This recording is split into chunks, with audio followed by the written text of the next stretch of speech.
Hola, ¿qué tal? Buenas noches y bienvenidos al programa de esta noche de miércoles en el que les invitamos dentro de tan solo un momento, después de la cabecera, a ver unas imágenes verdaderamente espectaculares y que muchos de ustedes, la gran mayoría, la inmensa mayoría, jamás han visto. Van a ver la Catedral de Oviedo como nunca la han visto, la van a ver a vista de dron. Normalmente, bueno, pues si se visita la Catedral de Oviedo, ya sea porque se va a misa o porque se va a hacer una visita cultural, bueno, pues vemos lo que vemos y desde el lugar en el que lo vemos, es decir, con los pies puestos en el suelo. Bueno, pues ahora van a poder subir hasta las vidrieras, van a subir hasta los arcos, van a ver los tejados, van a ver la segunda torre de la Catedral de Oviedo. Solamente tiene una, no, solamente tiene una gótica, tiene otra, de otro estilo completamente distinto. Van a poder ver, como digo, la catedral de un modo que nunca la han visto y lo van a ver aquí, tan solo dentro de un momento, gracias a las imágenes que agradecemos y muchísimo a Ignacio Terán, que nos ha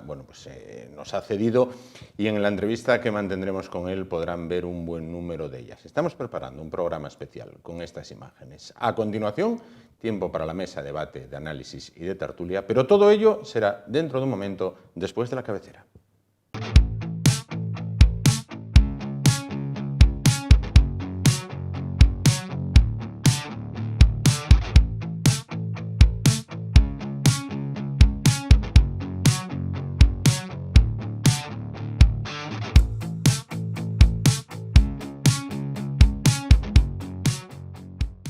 Bueno, vamos a continuar el espacio de esta noche. Se cumplen 26 años, más de un cuarto de siglo, ¿eh? Suena de otra manera, traducir 26 años en más de un cuarto de siglo. Bueno, del plan director de la Catedral de Oviedo, en este caso. Quizás, bueno, pues una de las joyas más emblemáticas de la capital asturiana. Quizás, bueno, pues ese punto de encuentro para cualquier visita turística que se realice. Y mira que hay turistas ahora en Oviedo, ¿no? La Catedral de Oviedo, por decir alguna curiosidad y ser un poquito puntilloso, a la vez que riguroso, todo el mundo dice, ¿tiene una torre? No, tiene dos. Otra cosa es que cada una de ellas sea de un periodo arquitectónico, un periodo histórico, por tanto, distinto. Y ahora habrá quien diga, ¿y cuál es la segunda? Ah, amigo, la segunda hay que saber buscarla, hay que saber encontrarla y hay que saber verla. Bueno, ¿de qué modo se puede ver? Pues se puede ver de un modo que hasta hace años era totalmente impensable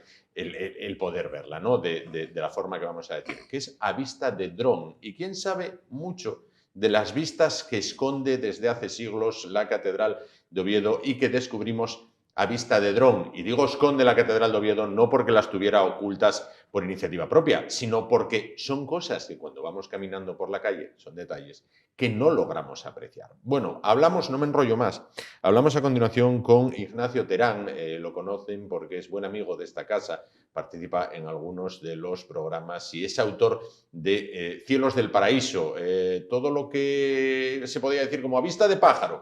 Pues sí, a vista de pájaro no, de dron. No me enrollo más. Ignacio, ¿qué tal? Buenas noches. Buenas noches, Juan. Vaya chapa que acabo de soltar, Sí. que dirían los chavales jóvenes, ¿no? Efectivamente. Bueno, el jueves diste una conferencia sobre cómo se puede aplicar la fotografía y el vídeo realizado desde dron en distintos ámbitos, como puede ser estas imágenes que vemos magníficas, permíteme que te lo diga una vez más, de la Catedral de Oviedo. Gracias por los elogios. Hombre, este proyecto nació hace ya mucho tiempo, yo le he dado muchas vueltas, ha tenido mucho recorrido, fue complicándose, no complicándose, cada vez fue creciendo más, y al final resultó que algo que yo no pensaba de entrada, tú tienes una idea en la mente, Sí, dices, sí. voy a plasmarla así, pero hasta que no te metes de lleno en el papel, no sabes si realmente lo que quieres es factible, no es factible, o realmente tendrá el resultado que yo creía que iba a tener. A mí el resultado me ha desbordado. O sea, no es porque lo haya hecho yo, podría haberlo hecho yo, podría haberlo hecho cualquiera, sino porque cuando tú empiezas a hacer algo, te ilusionas con ello y crees en ello, no te importa dedicarle tiempo y horas y decenas de horas. Casi 420 horas ha llevado este trabajo. Casi nada. Hacer 24 vídeos, 420 horas. Y vamos a ver, tú vives en Oviedo desde hace muchos años, has pasado 1000 veces por delante de la catedral, has estado otras 1000 dentro de la catedral, pero te pasa como a mí en este caso y a la gente que lo está viendo, ¿no? Hay cosas que nunca habías visto. Es decir, tú vas a ras de tierra, ¿vale? Y hay cosas ahí arriba que nunca habías visto. ¿Qué cosas te sorprendieron de la catedral? A mí me sorprendió casi todo de la catedral, porque este solamente es el resultado de muchas horas de volar dentro de la catedral. Es el resultado. ¿Qué me sorprendió? Los detalles. O sea, Sí. primero me sorprende como la generalidad, el volumen, Sí. de la catedral. Como bien decías al principio, hay muchos estilos, hay Sí. prerrománico, hay románico, hay gótico, hay renacentista, hay todo tipo de estilos arquitectónicos porque la catedral fue creciendo Sí. conforme pasaba la historia. Estamos hablando de que lleva 26 años el plan director de la catedral, Sí. pero lleva muchos siglos a la Muchos espalda. más. Entonces, lo primero que me sorprendió fue los volúmenes. O sea, los volúmenes, cuando tú empiezas a volar, yo había volado en algualguna iglesia pequeña, Sí, sí. como San Juan o San Sí. Isidoro, que ya Bueno, son pequeña. iglesias Bueno. que no son menores, pero Sí. que son de pequeño tamaño. Y después, cuando vuelas en la catedral, estás en otro escenario. Sí. Es como el que está acostumbrado a jugar a fútbol en un Sí, equipo de correcto. regional, de tercera regional, y de repente le ponen Santiago Bernabéu Sí. jugar en el césped del Real Madrid. Y dices, joder, Esto es otra cosa. aquí estoy yo y tengo la catedral para mí y voy Sí. a volar y voy a hacer un vídeo. Entonces, eso es lo primero. Lo segundo, encontrar detalles que no ves, y como bien decías tú al principio, Juan, cosas que no ves. Ahí está la torre gótica. Sí, La torre ahí está. gótica. Bueno, pues la torre gótica que tenemos ahí atrás a la espalda tiene 4 caras. Perdón, románica, sí. no gótica, Sí. esta es románica, perdón, románica. Corrijo el error. Tiene 4 caras, de las 4 caras, 3 se ven. Sí. Y la cuarta no la ve nadie. ¿La ves? No se puede ver. Claro. Porque está en el callejón que va por el patio del cartón, pero está la parte de allá, y a la parte de allá no se puede ver, No se puede acceder. salvo que estés en Gijón y pongas un teleobjetivo. Muy grande. Entonces, esas cosas, dices, oye, yo puedo ver eso y puedo hacer que la gente lo vea. Coño, pues voy a hacerlo. Sí. Entonces dicen, pues ahí aparecen los retos. Decir, pues no sé, todo el mundo pues ve el rosetón Sí. que hay encima del grande, ¿no? Sí, sí. Pero la gente no sabe que hay 2 rosetones más pequeños encima de las puertas de la catedral. La catedral tiene una puerta grande de doble Sí, hoja sí. en el centro Sí. y 2 puertas más pequeñas a los laterales, que estaría como si dijéramos debajo de cada una de las 2 torres Sí. que hipotéticamente tendría. Ahí hay un rosetón guapísimo, con un colorido precioso, pero como está encima de la puerta, no se ve. Entonces vas viendo detalles, no sé, 3 cabezas que son, creo que son de San Juan, de la Virgen y de Jesús, que están en la Cámara Santa. Claro, tú entras por la puerta, ves la Cámara Santa y todo donde vamos. A ver la Cruz de los Ángeles, Sí, la Cruz de la sí. Victoria, la Caja de las Ágatas, no sé qué, el Santo Sudario, vamos a ver eso. Genial todo. Y ya, y cuando sales, mira los apóstoles, qué guapos. Claro, ver los detalles de los apóstoles. Hay un vídeo solo de la Cámara Santa. Bueno, pues ver los detalles de las caras de los apóstoles, los capiteles y las basas de las columnas donde están los 12 apóstoles de la Cámara Santa, cuando los ves, que tú lo tienes, claro, las tienes ahí arriba, ¿vale? No, subes el dron, lo Sí. pones justo enfrente y lo colocas a 40 centímetros de la cara del apóstol. Pero es que, vamos a ver, y esto es reconozco que esto es, como dirían los chavales ahora, esto es una fricada particular mía, ¿no? A ver. Un poco friconcio yo para esto. Bien, vamos a ver, yo muchas veces me da cuando pasas por delante me da igual que sea la iglesia de Santullano o el Coliseo de Roma, ¿vale? Si tienes la ocasión de pasar unas vacaciones, es sentarte muchas veces allí delante, bueno, bien, si tienes tiempo, e imaginar a lo largo de los siglos cuánta gente fue pasando por delante en la misma situación en la que estás tú. Con esto quiero decir lo uno con el vídeo tuyo. Estás viendo de cerca cosas que hace siglos que nadie veía tan de cerca. Es decir, puedes ir a misa a la catedral, estás sentado en el banco, pero lo que hay ahí arriba no lo ves, no lo tienes de frente. Con estas imágenes tienes de frente lo que hace siglos que nadie ve, porque nadie sube ahí arriba. Claro. Por ejemplo, abundando en, mira, ¿ves? La gente mira la cámara, mira Sí, la cruz, sí, mira sí, tal. sí. Ahora, por ejemplo, me viene a la memoria, a la cabeza, un ejemplo de la conferencia de hoy. Resulta que hay una imagen que está en esa exposición en el Museo Arqueológico, que es tomada con el dron desde el interior de la aguja de la torre, el interior de la aguja de la torre, desde arriba, pero por dentro de la torre y hacia abajo, mirando hacia abajo. Entonces, esa imagen es impensable que nadie la pueda haber visto antes, salvo quien construyó la aguja de la torre y alguien que se pudiera haber quedado con una imagen, ahí está la torre, pues alguien que se pudiera haber quedado con una imagen cuando después de la guerra del 36 quedó destruida parte de la aguja, en su reconstrucción alguno de los obreros podía haber tenido esa imagen. No existe nada más que la que yo tengo. Claro. Los detalles que se ven, pues si miras hacia abajo y estuvieras ahí arriba, puedes estar suspendido en el espacio, verías la calle, porque como tiene ventanas se ve la calle, claro. Y ves la plaza de Alfonso II el Casto, plaza de la catedral que amamos todo el mundo. Esas cosas, cuando las ves una vez terminadas en el ordenador, yo me quedo así mirando, digo, esto, como dices tú, esto no lo ha visto nadie, soy el primero que lo ve. Exacto, exacto. ¿Por qué me lo voy a guardar para mí mismo? No, voy a enseñarlo al mundo. Yo soy asturiano, sabes que soy asturiano. Sabes que soy defensor de todo lo asturiano. Defiendo a ultranza no el asturianismo, sino Asturias, que son dos cosas diferentes. Defiendo Asturias como, vamos a decir, región que tenemos que enseñar al mundo. Las iglesias, los templos, la catedral, las basílicas, los monumentos que tenemos del prerrománico, todo eso tenemos que enseñárselo al mundo. La gente, mira, esos detalles, por ejemplo, que había en esa imagen, es una pena porque no podemos parar el vídeo, pero en el jardín en el cementerio de peregrinos, en la parte alta de lo que sería la gente, bueno, claro, tiene un concepto de la catedral, la parte de lo que sería la cripta de Santa Leocadia, hay todo lo que es el alero del tejado, con unas figuras, unas caras esculpidas en piedra, que es una maravilla. Eso no lo puedes ver, la gente no lo ve. La gente llega y ve las ánforas que hay allí, el olivo que vino de Tierra Santa, no sé qué, la cruz y las lápidas. Mira, ahí están, por ejemplo, lo que yo digo, los detalles. Entonces, todas esas cosas hicieron, primero, que el proyecto se complicara. No, lógico. Porque yo cada vez que veía algo, digo, joder, tengo que centrarme en esto. Claro, no es centrarte en esto, es ir, volar, la catedral está cerrada, tienen que cerrarla al público cuando vuelas, etcétera, etcétera. Y bueno, poco a poco fue creciendo.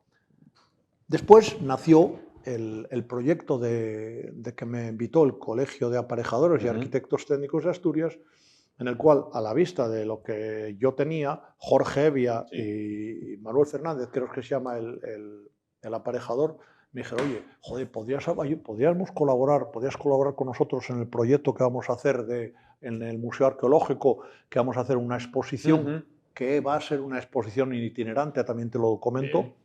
Luego irá posiblemente a otras provincias, con el fin de enseñar qué es lo que se ha hecho en Asturias con la Catedral de Oviedo, la Sancta Ovetensis, porque es un modelo a seguir en toda España. Es la catedral que más restauración tiene de las 96 que hay en España, la que más restauración tiene. Entonces, bueno, me pidieron colaborar. Digo, ¿con qué puedo colaborar yo con vosotros? Porque yo no soy arquitecto, ni soy aparejador, ni tengo nada que ver con la cultura de la arquitectura. Me dijo, joder, pero pues, con fotos que tienes, con los vídeos que tienes, no hay ningún problema. Si es para vender Asturias al mundo, yo colaboraré. Entonces, bueno, colaboré con ellos, hicimos unas pruebas con unas fotografías de alta resolución y al final, pues ahí están en el Museo Arqueológico y en la conferencia sobre el uso de los drones y las nuevas tecnologías en la arquitectura, pues una parte fundamental es cómo se hizo. Claro.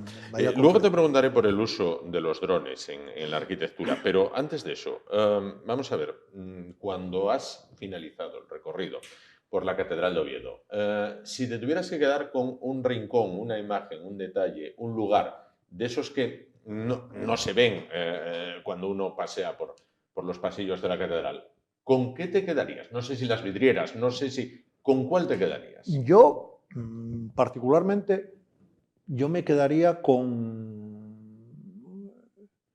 la cripta de Santa Leocadia, que es una desconocida Sí. dentro de la catedral, o ¿cómo se llama la sala que está en el claustro? Ahora me acordaré. ¿Por qué?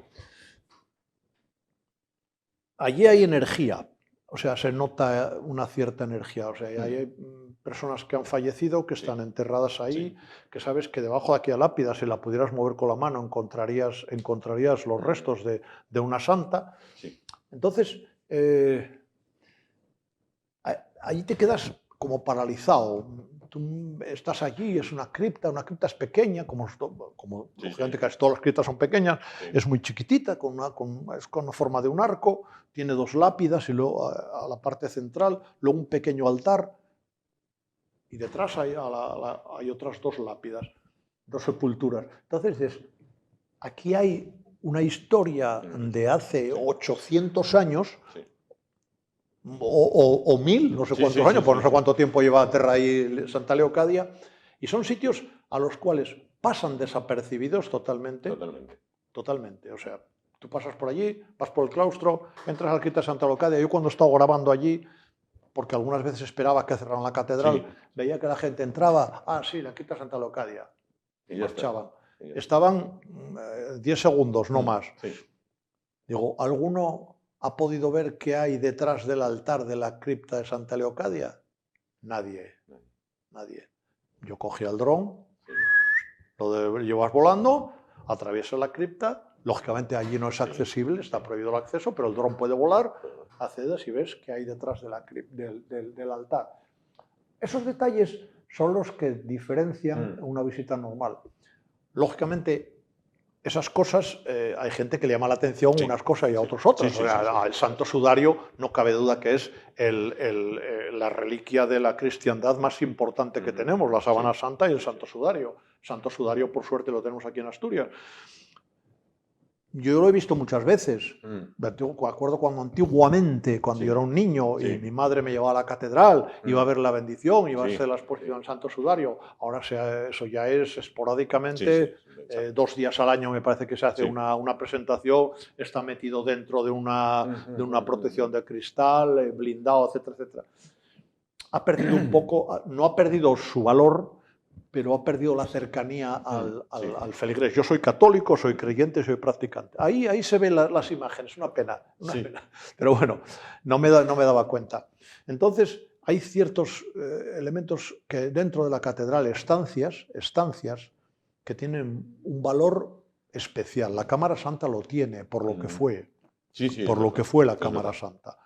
La Cámara Santa antiguamente, inicialmente, se entraba a la Cámara Santa por detrás del altar de la capilla de Nuestra Señora de Covadonga, que está en la Girola. Al empezar la Girola, por el transepto ahí está la capilla de Covadonga. Bueno, pues la gente no sabe que a la Cámara Santa no se subía por las escaleras ni nada, ¿no? Se entraba directo por ahí a la Cámara Santa. Son detalles que vas aprendiendo estando allí, y que lógicamente en la conferencia de hoy no he podido desgranar en toda su extensión, pero que sí que enriquecen un poco el espíritu y el conocimiento de este pobre mortal que se dedicó horas y horas a hacer esto. Claro, te veo enamorado de la Catedral de Oviedo y después de grabar más enamorado aún. Es como el que se enamora de una persona y desde que la conoces se enamora más aún, ¿no? Sí, es como cuando buscas novia, ¿no? Sí. Primero, pues congenias con una chica, o chico, bueno, hoy en día, pero digo una chica porque en mi caso, por mi edad, es una chica.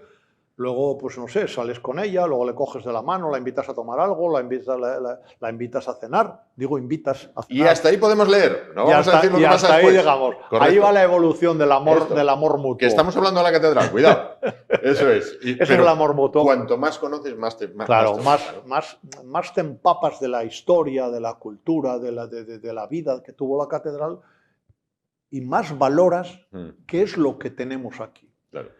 ¿Qué es lo que yo creo que no hacemos bien? Y ahora es una crítica constructiva. En Asturias no tenemos la mentalidad Mm. que tiene un francés con Notre Dame. No, no la tiene. No la tiene. No la tenemos. No la tiene. No la tenemos. O sea, señores políticos, señores de la parte del clero, responsables de la catedral, vendamos nuestros bienes culturales que tenemos al mundo. ¿Cómo voy a atraer a nadie a ver la catedral si no se la enseño primero para que vea que esto es guapísimo, Guapísimo de ver. interesantísimo? Pero no lo vemos. Yo veo la catedral, vale, es un valor católico, está ahí para el futuro de las generaciones, pero la catedral cuesta muchísimo dinero mantenerla así. Muchísimo dinero. Oye, ¿por qué no traemos? Mira, ahí se veía Sí. también la cripta de Santa Leocadia. Esa Mira, parte. ¿por qué no atraemos visitantes? Y llevemos una estadística de cuánto mejora las visitas. Sí, sí. O sea, la gente viene a ver las cosas. Nadie compra nada que no le hayan vendido antes. Sí. Tú vas a comprar un coche, la publicidad. Vas a comprar una camisa, la publicidad. Vas a comprar un teléfono, la publicidad. Efectivamente. Pues vendamos con publicidad la catedral como una publicidad al gente, para que la gente venga a visitarla. Y si en vez de tener 120.000 visitantes al año conseguimos 180.000, pues esos 60.000 que vienen a ver la catedral dejarán sus 3 euros, 8 euros o 7 euros y con eso podremos mantener esto en las condiciones que está. Totalmente de acuerdo, totalmente de acuerdo. Bueno, si nos vamos más allá de la catedral y generalizamos un poco, el uso de drones en la arquitectura, esto ha llegado para quedarse.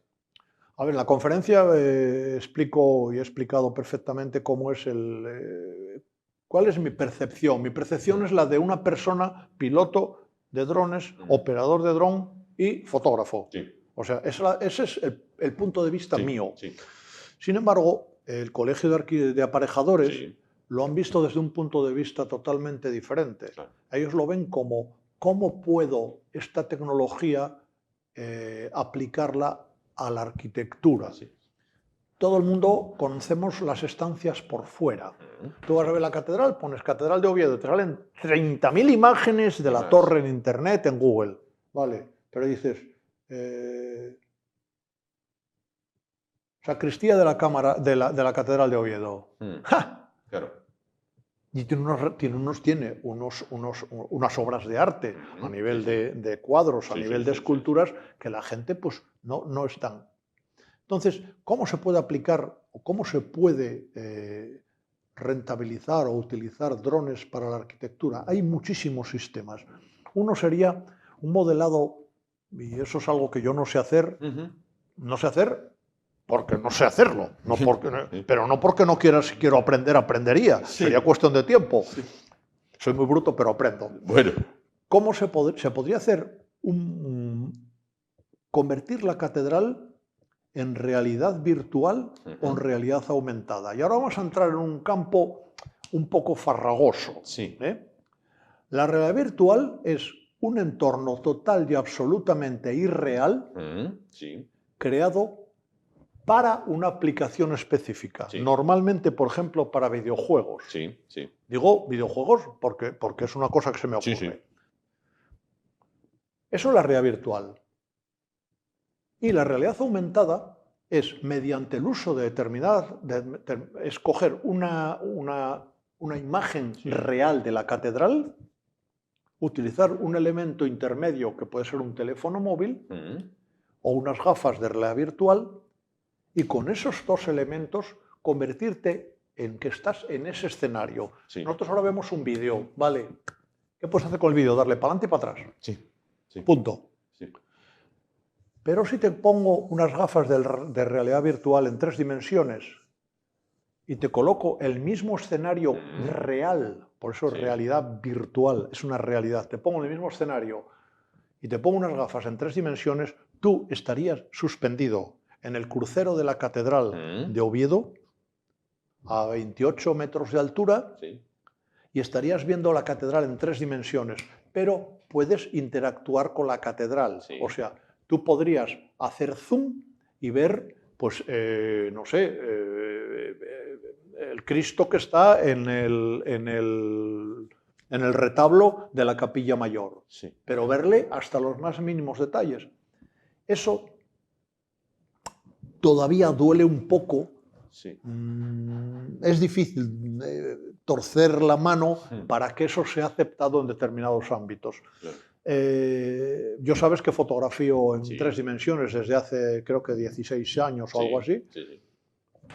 A mí me llama de la BBC porque han visto una fotografía que quieren sacar un vídeo en realidad Sí. virtual en su plataforma que tengo yo del Cabo Peñas. Bueno, pues eso mismo que hacen otros se podría hacer en la catedral Sí, también. podría.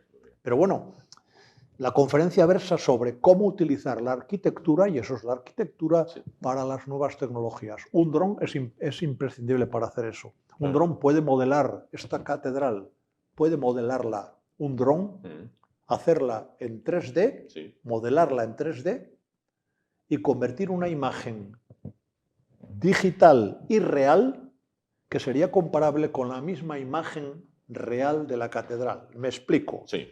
Si yo cojo la catedral, imaginemos que estoy fuera de la catedral, ¿no? Sí. Y vuelo con un dron dando círculos alrededor de la correcto. catedral y voy haciendo fotografías. Le mando un programa y digo, vete haciendo una fotografía cada segundo. Pum, pum, Sí. pum, pum, pum, pum, pum. Vale.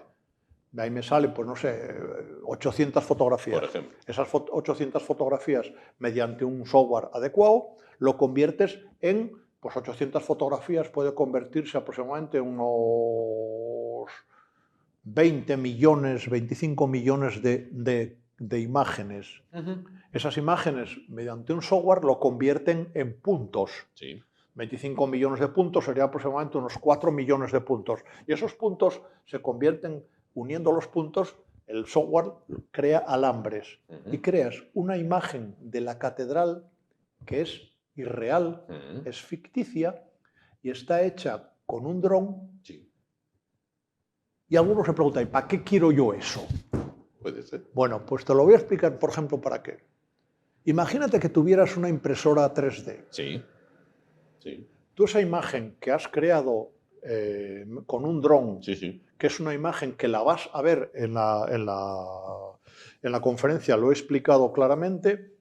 Bueno, claramente, lo he explicado como para mí. Bien, correcto. Pero correcto, bueno, correcto. lo de claramente es a ver si me han entendido. Lo voy siguiendo. ¿Cómo lo he explicado? Pues con una iglesia. Con una iglesia más pequeñita que la catedral, y sale una imagen, pero es que se ve los detalles de cada una de las piedras. Sí. O sea, si haces zoom, ves la piedra y la Sí, sí, textura. sí, sí. Entonces, con eso lo mandas a una impresora 3D y puedes crear una catedral. A escala. Lo dejas hoy por la noche y mañana por la mañana tienes la catedral de Oviedo hecha en 3 dimensiones, impresa por una impresora 3D. Tal cual. Esas cosas, la tecnología, hay que ser conscientes. La tecnología está para ponerla a nuestro servicio, Sí, sí. no nosotros al servicio de la tecnología. Ojo, Correcto, completamente de acuerdo. la tecnología a nuestro servicio. Completísimamente de acuerdo. Entonces, aprovechemos las tecnologías que tenemos y vendamos al mundo lo que tenemos realmente aquí, que esto sí que no lo hay en ningún sitio del Y mundo. esto sí es un hecho diferencial de nuestra tierra y no otra cosa. Ignacio, muchísimas gracias por estar con nosotros y muchísimas gracias por permitirnos a esta casa trasladar lo que grabas con el dron para que lo vean. Hay gente mayor, yo creo que ya te lo conté alguna vez, que me dice, qué guapas las imágenes desde el helicóptero. No, no es un helicóptero, es un dron. Bueno, tú me entendiste. Sí, sí. Me dicen, sí, tú me entendiste. Muy bien. Pues muchísimas gracias por ello y animarte a que continúes con esta labor, que no es que uno cuando ve esto se sienta Indiana Jones, pero ves algo que hace muchos siglos que nadie ve tan de cerca, tan Hombre, cara a cara. de la Catedral de Oviedo tengo construida una visita virtual Sí. en 3 dimensiones, de 32 imágenes, en 3 dimensiones, que con el tiempo la gente apreciará qué es eso. Todavía eso, una visita virtual, una visita virtual, yo la vi de no sé qué. Mira, todavía ayer me mandaron un amigo, me mandó una de la Capilla Sixtina, una imagen de la Capilla Sixtina. Sí. No estamos hablando de una nimiedad, hablamos de la Capilla Sixtina. Sí. Y me decía, joder, tardaron 3 años en hacerla. Le contesté yo y le dije, Luis, se llama Luis, y es amigo y es fotógrafo. Digo, Luis, Yo eso lo he hecho en la Cámara Santa y he tardado 2 horas. Dice, ostras, ¿y cómo te las has arreglado? Digo, después de 16 años haciéndolo, Claro. ya me las he arreglado. Sí, Claro, la Capilla Sixtina está hecha desde el suelo, sí, sí, sí. pero hace eso desde un dron. Sí. Claro, claro. ¿Cuánto ganas? Claro. Claro, ¿qué ganas? Ganas una perspectiva espacial, Correcto. no desde el suelo, sino espacial. Cada uno de los detalles que se ven aquí en este vídeo, cada uno de los detalles son detalles únicos. Sí, sí, sí. Son detalles Es únicos, verdad, Juan. es verdad. Son detalles Es únicos. verdad, completísimamente de acuerdo.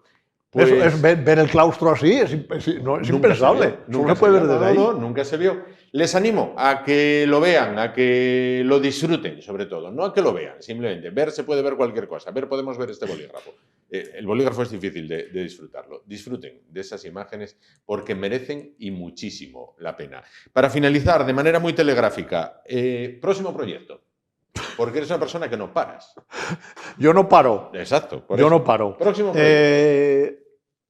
Ahora estoy preparando, como soy asturiano y invento Asturias al mundo, estoy preparando imágenes de Asturias, fotografías capturadas con un dron Sí. de diferentes escenarios del Principado, con el fin de que sean utilizados de alguna manera para vender Asturias al mundo. Correcto. Estoy trabajando en ese proyecto y tengo parado, digo parado temporalmente porque bueno, he sufrido una operación y no, llevo más de un mes sin poder hacer absolutamente nada por culpa de un hombro. Tengo parado el proyecto del prerrománico. Lo tengo parado porque me estrello contra los papeles. Yo soy de la parte técnica y los papeles para mí son un elemento que se archiva debajo de la mesa. Los papeles muchas veces. Permisos y tal, pues siempre complican las cosas, alargan los plazos. Pides, por ejemplo, en la catedral he pedido permiso a... Lo digo, aprovecho ya que me das la oportunidad, pedí permiso a la congregación benedictina de las monjas de las Pelayas para utilizar su música. Sí. Y la madre abadesa Rosario del Camino, la cual aprovecho para saludar y mandarle un abrazo fraternal, me cedieron la música. Mira. Pero también quería utilizar la música de los monjes benedictinos de Santo Domingo de Silos, por tener no solo mujeres cantando, que cantan como los ángeles, sino también los paisanos del convento. Sí. Bueno, pues resulta que habló con el convento, todo esto lleva tiempo y escritos y explicaciones. Y el convento me contestan que sí, pero que claro, la música del convento es propiedad de la Warner Music. Habla con la Warner Music, explicarle los proyectos que vas a hacer, cómo lo vas a hacer, dónde lo vas a proyectar, quién lo va a tener, permisos y tal. Todo eso dilata los tiempos. Y la música es, yo digo, el 60% del vídeo. La música es el alma del vídeo, sin duda. Efectivamente. Pues muchísimas gracias por estar con nosotros esta noche y hablaremos dentro de poco para continuar, bueno, pues de esto y de otros temas. Muchísimas gracias. Gracias a vosotros como siempre y espero seguir colaborando en la medida de lo posible. Y nosotros encantados, te lo aseguro. Gracias, Juan. Gracias. Buenas noches. Buenas noches. Nos vamos muy rápido a publicidad. Y continuamos. Y por favor, ahora que ya pasaron las fiestas de Navidad y todo esto, ahora que vamos a atravesar un largo periodo hasta Carnaval, quizás, ¿no? Bueno, pues visiten la Catedral de Oviedo, porque merece y mucho la pena. Tiene mucho que ver y muchísimo que descubrir. Hasta ahora mismo.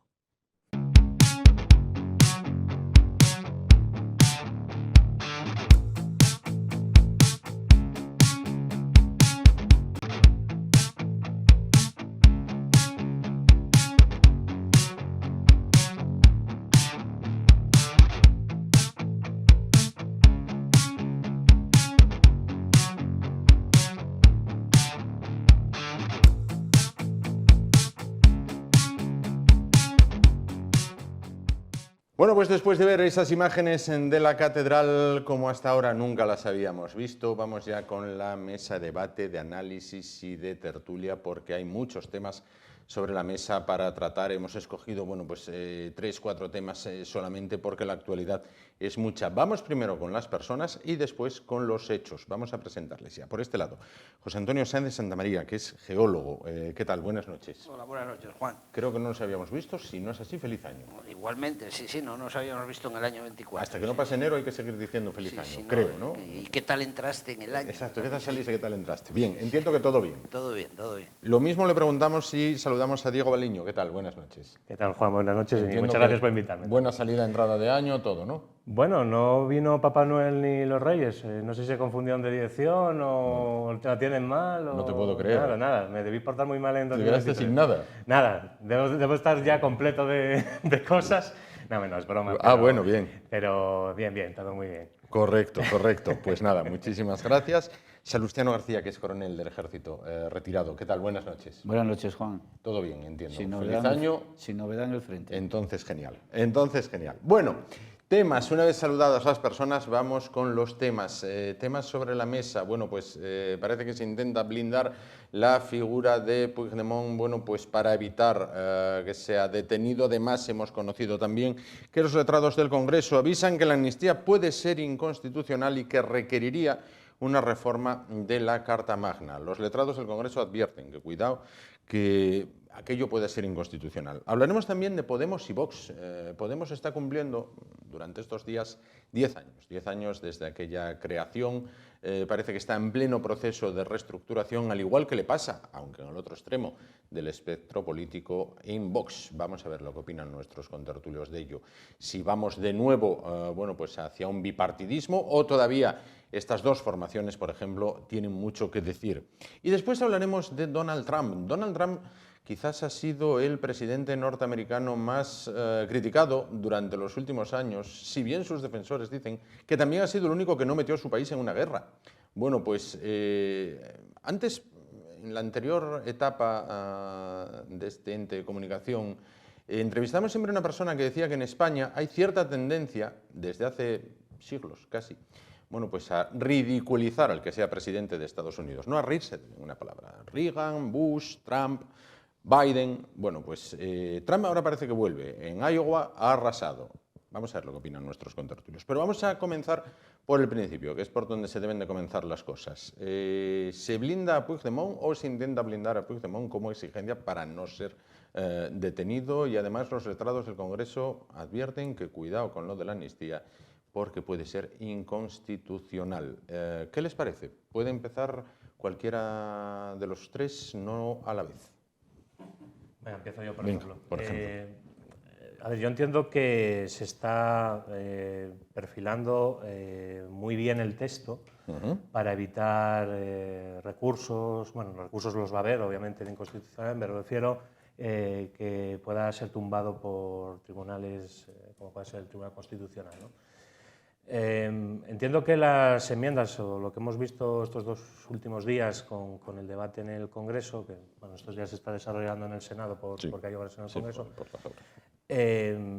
entiendo que el problema, vamos a decirlo así, es que el primer texto registrado, digamos que no contemplaba una situación a la que Puigdemont se puede enfrentar, que es una acusación de terrorismo, ¿no? Entonces, yo creo que ahí es donde ha derivado un poco todo este tema de enmiendas, ¿no? Porque si los proponentes, y particularmente el Partido Socialista, pues tenía una idea o un modelo ya hecho, entiendo que es supervisado y bien realizado jurídicamente hablando. Políticamente cada uno tendrá su opinión, pero me refiero desde la perspectiva legal, lo que decías de los letrados, si lo aceptan o no lo aceptan. Pues bueno, pues ahora entra en juego otra situación, ¿no? que claro, podría provocar que si se aprobase ese texto de ley de amnistía no le sirviera de nada a Carles Puigdemont y a otros dirigentes del llamado procés catalán, ¿no? Pues bueno, yo creo que estamos en esa tesitura. ¿Por dónde va a salir el asunto? Pues es que yo jurídicamente no te puedo decir, claro. primero porque no soy experto en el tema, pero para seguir... claro, se estuvo durante muchos años diciendo es ilegal, ¿no? No entra dentro de la Constitución la amnistía. Es un mensaje que se trasladó, y el PSOE lo trasladó a todos los sitios. Resulta que un buen día pues, el presidente del Gobierno cambia de decisión, Y bueno, pues ahora parece ser que sí que entra dentro de la Constitución. A mí es un poco lo que me ha desencajado del asunto. Luego tengo mi opinión de si hay que amnistiar o no, pero quiero decir, a mí lo que me gusta saber es que lo que vas a hacer es legal. Claro. Y que está dentro de las leyes, ¿no? Y ahí es donde yo, por lo menos, no puedo entrar. No Y sé hasta si ahí, ellos- y hasta ahí se ya puede está ahí. leer. Y hasta ahí puede leer. Igual ellos saben Sebastiano, más que yo, José pero Antonio. Yo, pues... Tú. Bueno, pues digo, pues vamos a ver, primero, intentar que una ley blinde algo respecto al Poder Judicial es ilegal. Es decir, De mano. choca contra la ley orgánica del Poder Judicial. O sea, no se puede evitar que un tribunal haga lo que tiene que hacer independientemente de la ley que tiene que aplicar. Tú no puedes decir a un juez que él no puede hacer no sé qué, por ley, en una ley, vulnerando otra, que es su propia independencia judicial, recogida en la ley orgánica del Poder Judicial. Segundo, el famoso artículo 43 bis que se quitó en última hora está plenamente vigente. Lo único que decía la Unión Europea, porque está vigente en el derecho europeo, que el derecho europeo, a pesar de su nombre, es derecho nacional, obviamente. Entonces, en el derecho europeo, un juez nacional, de aquí o de Eslovaquia, puede pedirle al Tribunal de Justicia de la Unión Europea que le aclare si aquel procedimiento que está siguiendo va o no va contra el ordenamiento jurídico europeo. ¿Qué es lo que va a pasar? Y lo digo aquí.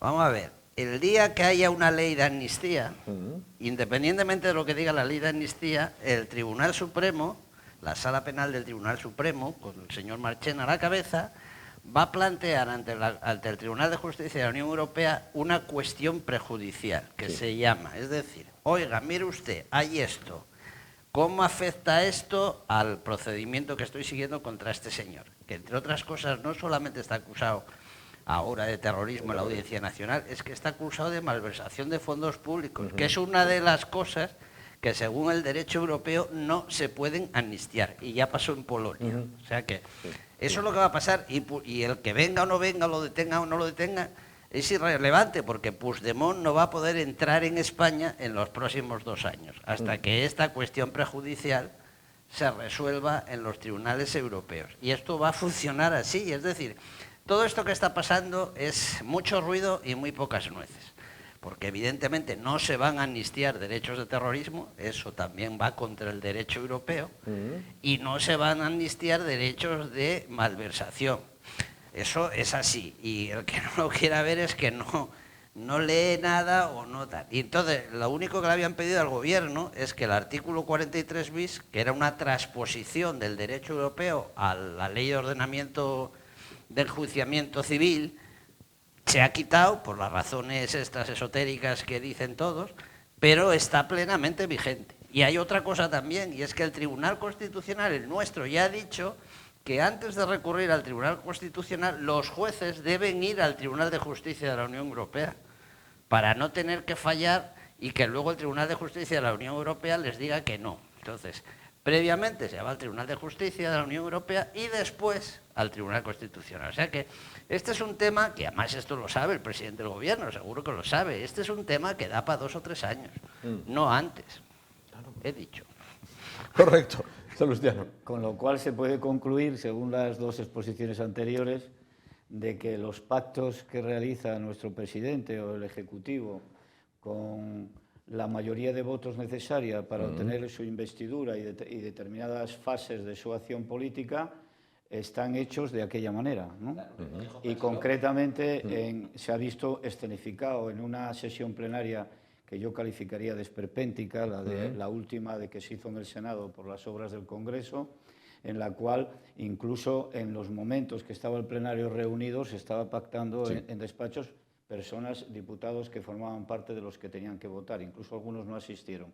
Bueno, esta es la situación de España ahora mismo, en la gestión política pública de un gobierno que tiene una inestabilidad per se, ¿no? Porque la constitución de una mayoría numérica te puede valer para una investidura, pero después esa mayoría numérica que te facilita la gestión no es lo suficientemente sólida, pues te puede generar cantidad de situaciones complicadas. Veremos lo que dura, como dice, y como puede ser. En el caso concreto, por no entrar mucho en el fondo jurídico, que eso está claro, que es una cuestión de una difícil resolución.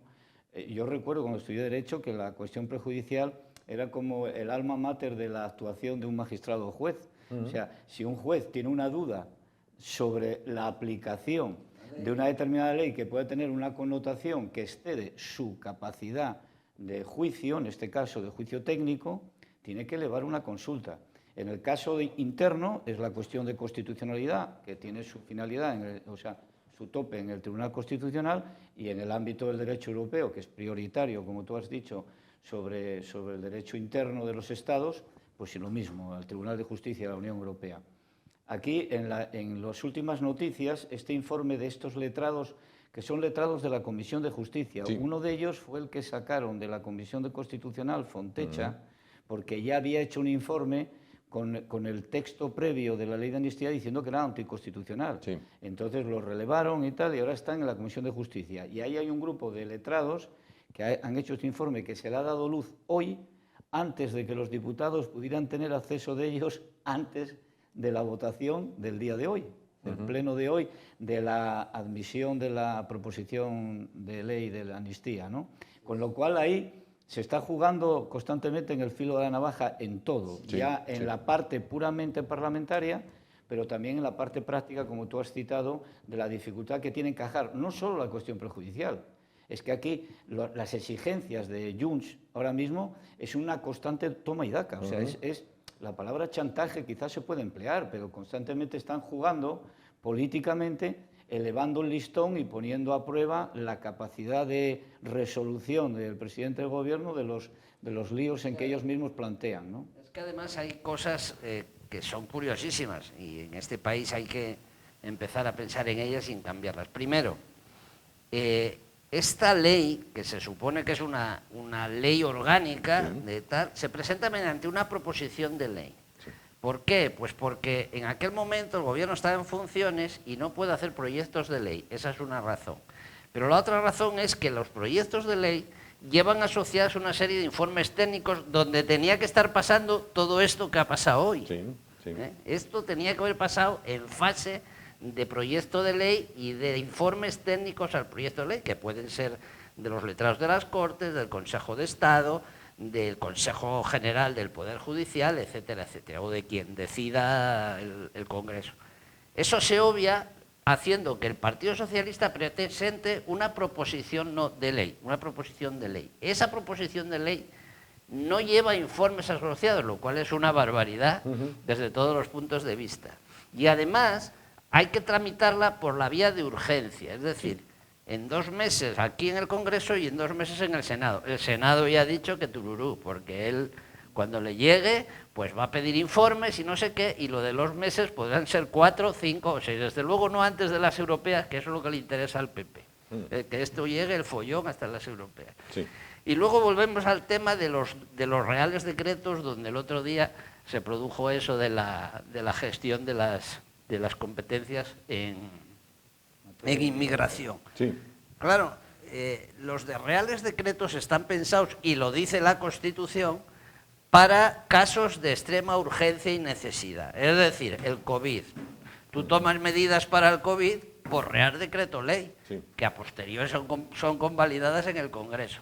Pero para cambiar el porcentaje del IPC de las pensiones, o para hablar del artículo no sé qué de la ley de enjuiciamiento civil que no ha querido poner, o para lo que sea, para eso no se hace un Real Decreto Ley.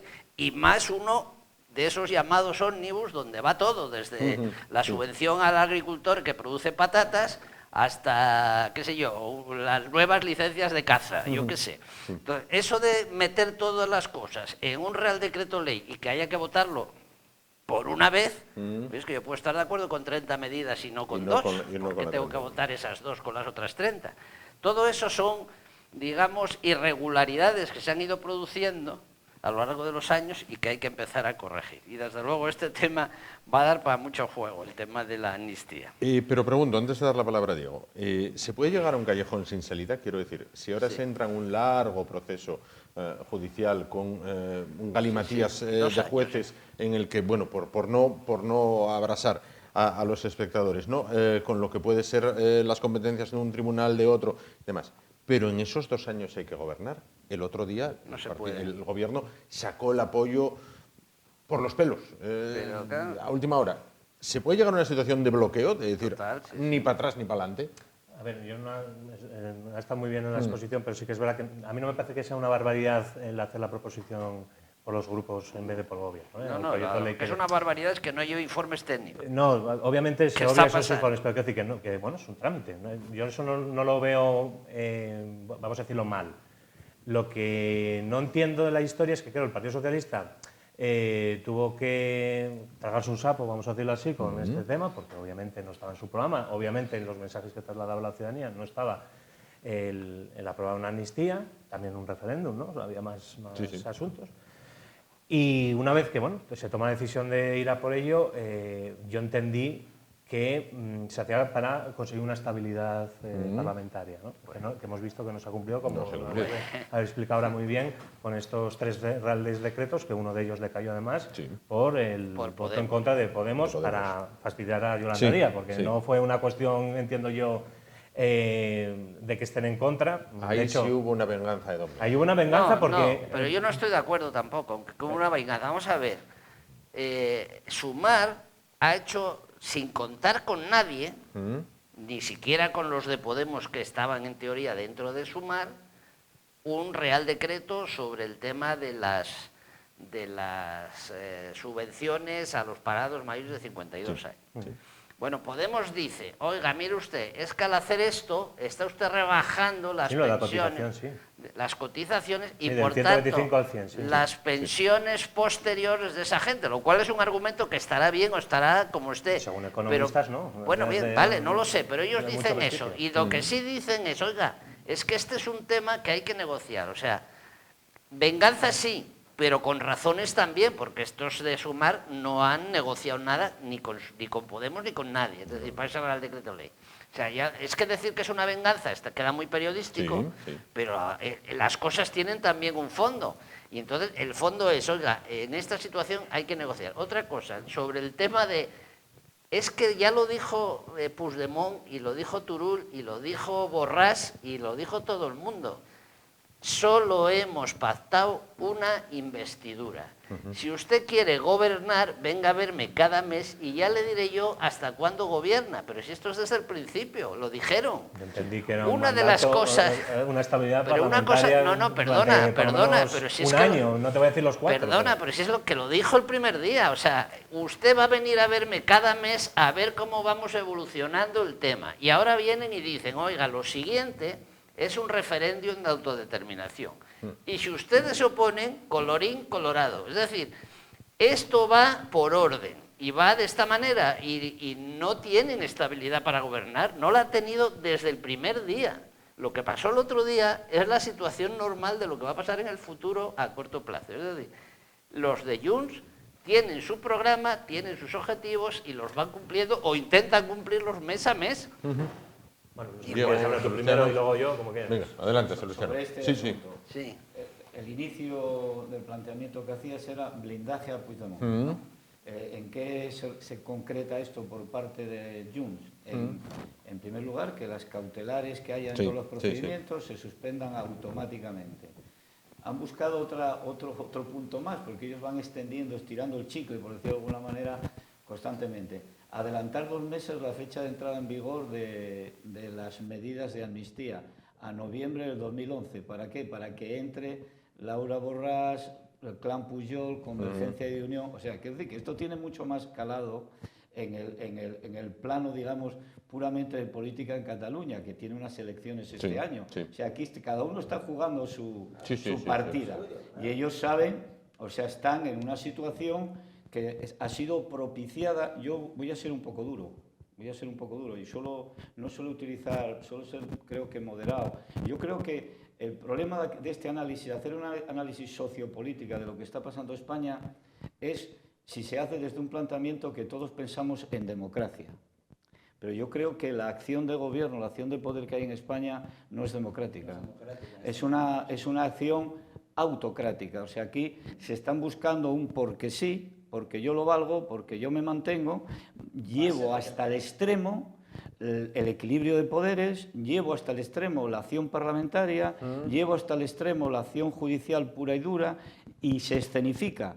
Pero parece que todo cuela. El previo es los indultos, que parecía que iba a ser un poco más o menos que la hecatombe, si eso se iba a dar, se dieron y después se potenció un relato y parece que poco menos ha quedado como que no pasó nada, ¿no? Se ha indultado a una gente, pues bueno, porque sí. Y ahora viene la amnistía. Entonces ya la clave de Bóveda es esa, que son decisiones para mí abiertamente fuera del ámbito democrático. No se está respetando para nada el sistema se está forzando a unos niveles que, siendo lego en derecho, cualquiera puede decir, pero ¿cómo se puede decir hace 20 días que esto es anticonstitucional, todos a coro, y de pronto unas elecciones, el propio presidente del gobierno en una entrevista tuvo la desfachatez, que no tiene otra expresión descriptiva, de decir que qué es lo que ha cambiado, dice, las elecciones? Sí, o sea, sí, un resultado electoral supone que para esa visión autocrática del poder sea una justificación para tomar cualquier medida, y cualquier medida es este galimatías que estamos aquí tratando de desbrozar, que es un galimatías. Diego. No, a ver, estaba diciendo que para mí sí que era una venganza lo que ha hecho Podemos, porque el cálculo que han hecho economistas de pagarle ahora a estas personas de 52 años, creo que a partir de junio, esos 90 euros de más, aunque se rebajase la cotización 100%, a la larga, como la tarta era más grande, siempre ponen el ejemplo de la tarta, como la tarta era más grande, pues al final le beneficiaba ese parado. Con lo cual yo creo que Podemos ahí tomó una medida de venganza. No fue porque las otras dos votaron totalmente a favor y pudieron salir adelante. A ver, yo sí que creo que vivimos una democracia, esto es el juego democrático. ¿Cuál es el problema? Pues que no es fácil. Y bueno, que somos un país de 47, 48 millones de personas, que tenemos unas realidades totalmente distintas. Bueno, este fin de semana en el País Vasco había 20.000 personas en la calle pidiendo que a los presos que continúan de ETA en las cárceles se les aplique la política ordinaria penitenciaria, ¿no? Claro, es muchísima gente, por ejemplo, eso es una realidad de este país. Que Podemos... Son mucha gente. Bueno, sí que lo son. Para lo que es para lo que son las manifestaciones sí que lo son. Yo atajando tu palabra, ahora pero siempre me llama la atención con lo de hay una manifestación, vale, sea del signo que sea, me da igual que sea una manifestación de proetarras o una manifestación de demócratas convencidos. Y dicen, hay tantos participantes. Por ejemplo, en Madrid, tantos participantes en la manifestación. Y luego, y esto no es frivolizar el tema, 4 horas más tarde juega el Madrid en el Bernabéu y hay más gente viendo el Madrid. Dentro del Bernabéu. Dices, no son tantos. O sea, por ejemplo, 20.000 personas en la calle. La mitad de Mieres. Exacto, es la mitad de Mieres. Bueno, yo lo hablo... Por ahí. Quiero decirte, y lo mismo me da una manifestación de proetarras que una manifestación a favor Yo lo hablo desde la perspectiva de la participación ciudadana, que bueno, pues la gente va más al fútbol que a una manifestación. Sí. Estamos en una sociedad que funciona así. Sí, no, pero es que la sociedad funciona porque esto es un Estado de Derecho. Es decir, tú puedes manifestarte por la Constitución. Cuando yo era pequeño, no se podía manifestar. Vamos a ver. Y luego hubo muchos años que había que pedir muchos permisos. Ahora casi con notificarlo vale. Eso es un derecho. Tú puedes expresar lo que tú quieras. Me parece muy bien. Pero claro, luego hay unas normas de derecho que hay que cumplir. Vivimos como ejemplo. ¿Cómo viene una comisión del Parlamento Europeo a Cataluña a estudiar el tema del catalán y del castellano y no sé qué? Y la consejera le dice que aunque la ley dice lo que dice y los tribunales sentencian lo que sentencia, la mayoría social está en otra cosa. Pues claro, la mayoría social tampoco querrá pagar impuesto del IRPF y sin embargo lo pagamos. Es decir, tú no puedes hacer valer la mayoría social o los 20.000 que se manifestaron, no lo puedes hacer valer como una fuente de derechos. Vale, es decir, pero lo puedo hacer valer con las elecciones del 23 de julio de 2023, claro, que es lo que salió en el Parlamento, pues entonces estamos en un Estado democrático. Vamos a ver, si nadie y ahí hay un juego democrático. Nadie discute la legitimidad de origen del gobierno de Sánchez. Lo que se discute es la legitimidad, digamos, moral, lo que se discute es el cepillarse sistemáticamente cuestiones casi morales. Si lo dijo Alfonso Guerra, el problema de la amnistía no es tanto que sea legal o no, que sí, como el hecho de que sea moral o no, que a un señor que ha hecho lo que ha hecho se le aplica así, y a mí, que no he hecho nada, no, si Vale, yo estoy de quiero acuerdo. hacer algo, me van a aplicar la ley. Ese es el problema. El problema es la desigualdad entre los españoles, en mi opinión. O sea, claro, si tú mañana no presentas la declaración de la renta, te crujen. En cambio, este señor que ha malversado fondos públicos, lo van a exonerar en el supuesto. No lo creo que llegue a pasar, pero bueno, supuesto que llega a claro. El problema surge no tanto en la legitimidad, como bien dices, de un resultado electoral y con una aplicación numérica de unas mayorías de investidura. El problema estriba en que estamos asistiendo a que sentencias firmes del máximo órgano jurisdiccional de nuestro Estado, que es el Tribunal Supremo, sean poscasadas, o sea, quiero decir, sean corregidas desde un tribunal, como es el Tribunal Constitucional, como ha hecho hoy mismo o ayer, con la resolución en relación con dos asuntos, uno el de Otegi, otro el del Rodríguez, el de Podemos sí, y tal. el de Canarias. Y parece ser que todo apunta a que esta va a ser la praxis, ¿no? Entonces ahí ya tenemos un problema, ya no es un problema de legitimidad democrática, es un problema del sistema, que el sistema está siendo, digamos, excesivamente presionado por tensiones que forman parte de, yo creo que de puro afán de poder. No es un tema ya de legalidad democrática, es que los límites están en el mecanismo de contrapesos. ¿Cuál es el mecanismo de contrapesos? Pues bueno, que el Ejecutivo tiene una función, el Legislativo tiene otra y el Judicial tiene otra.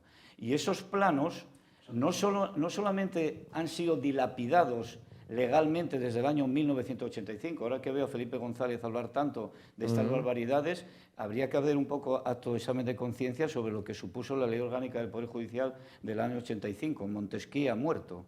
Dice sí, Alfonso así Guerra, se que ahora dijo. está tan ofendido con lo que está pasando. Así se dijo. O sea, es que estamos recogiendo partes esenciales del sistema que están siendo forzados de una manera tan brutal y de una manera tan grosera, que yo por eso lo defino como esperpéntico. Y esperpéntico es el sinónimo que me sale homologable a que no tenemos que hacer un análisis desde un punto de vista democrático. Estamos en una forma de acción del poder que se quiere o pretende saltar a la torera el todo por el todo. Claro, claro. Hoy digo A, mañana digo B, no pasa nada. Soy el que manda.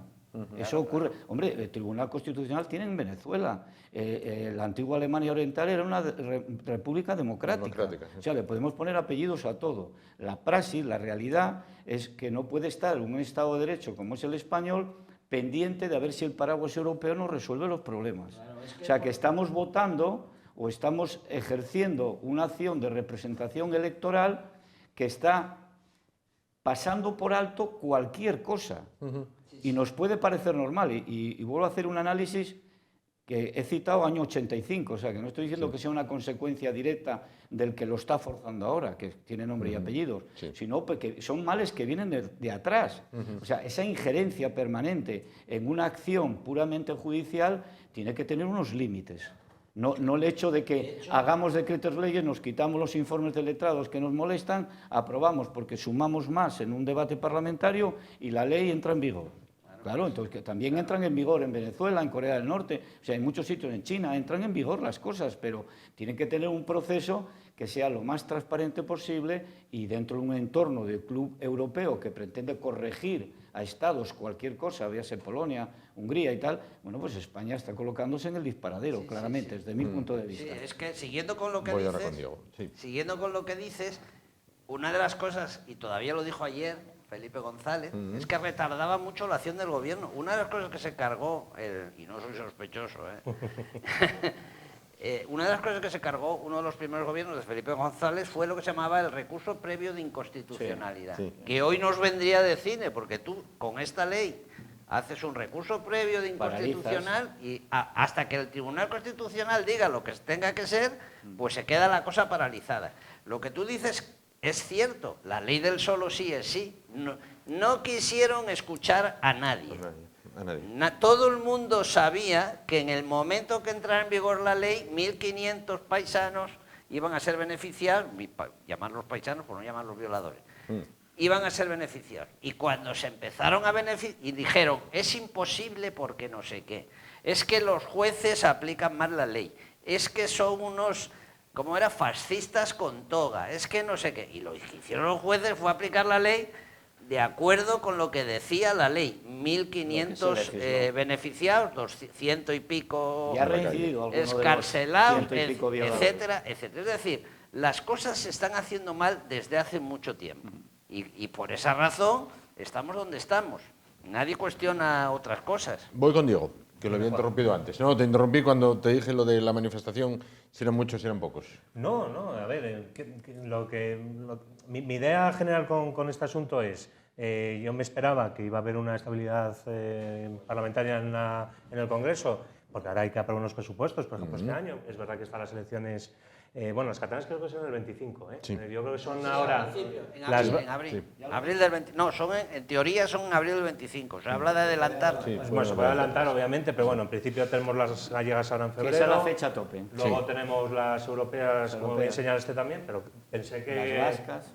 Y las vascas, Las que también vascas, están sin convocar, y las gallegas... No, pero las vascas son antes de julio, son antes de junio. Sí. Primer semestre. Sí, sí. Bueno, sea este Sí, sí, año sí. o sea el que viene, obviamente, es lógico que se tense el acuerdo. Lo que pasa es que yo este 24, sinceramente, pensé que ya con este asunto pues iba a haber una manera... Y no ha habido otra alternativa de gobierno. Cuando el señor Feijóo dice que él no es presidente del gobierno porque no quiere, es porque Vox no hubiese aceptado nunca este tema de la amnistía. Entonces, los partidos con los que va el Partido Socialista junto en este momento, pues sí que aceptan la amnistía. Es la diferencia por la que yo creo que Pedro Sánchez sí que es el presidente del gobierno y Alberto Núñez Feijóo no lo ha podido conseguir y fracasó su investidura.